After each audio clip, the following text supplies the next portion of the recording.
Salut André. Bonjour Antoine. D'abord, merci de nous accueillir dans ton magasin où on va en apprendre chaque semaine sur l'entretien automobile.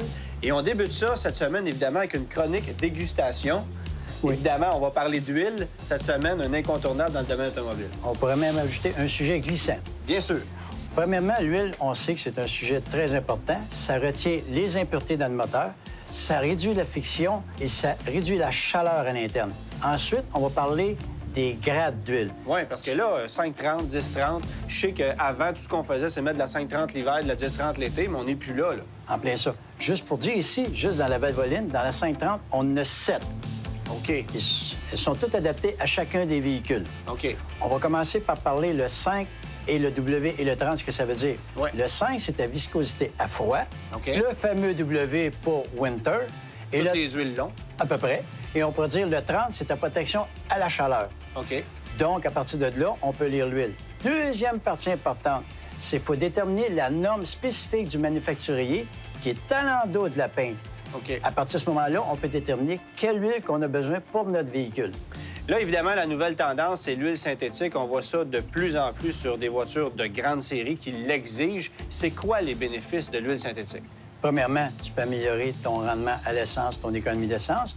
Deuxièmement, durabilité, c'est indéniable. La preuve, c'est que tous les nouveaux moteurs s'en vont vers cette situation-là. Et en plus, démarrage à l'hiver, qui est sérieusement un plus pour notre climat.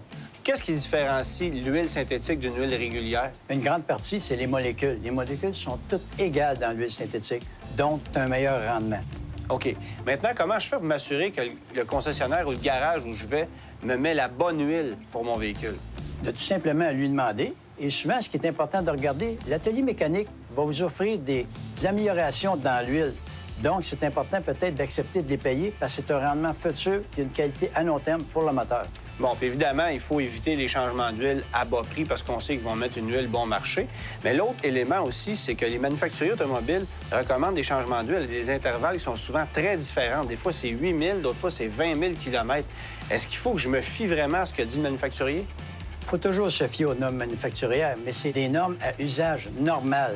L'usage normal au Québec, à ce que je cherche, c'est pas souvent. Donc, il vaut mieux le faire avant qu'aux intervalles recommandés. Absolument. Est-ce que je peux aussi me fier à ce que l'ordinateur de bord me dit? Parce que l'ordinateur, des fois, va me dire de changer l'huile avant le terme recommandé. Des fois, ça va être après. Est-ce que je me fie à l'ordinateur de bord ou à la norme du constructeur? Tu te fies toujours à la norme du constructeur, c'est plus sérieux. Et enfin aussi, ce que le monitoring system de l'automobile, le système qui analyse ton huile, on peut dire en français, bien, tout ça, ça vérifie pas ton huile. Un autre fait important. Oui, c'est ça. Vérifier l'huile, c'est super important dans une voiture, évidemment. Absolument. La plupart des voitures, c'est assez facile à faire, mais il y a des voitures aujourd'hui, hélas, comme les Audi, où tu peux tout simplement pas vérifier ton huile. Tu es obligé de te présenter en concession pour le faire. Ça, c'est un sérieux problème. Hélas, oui.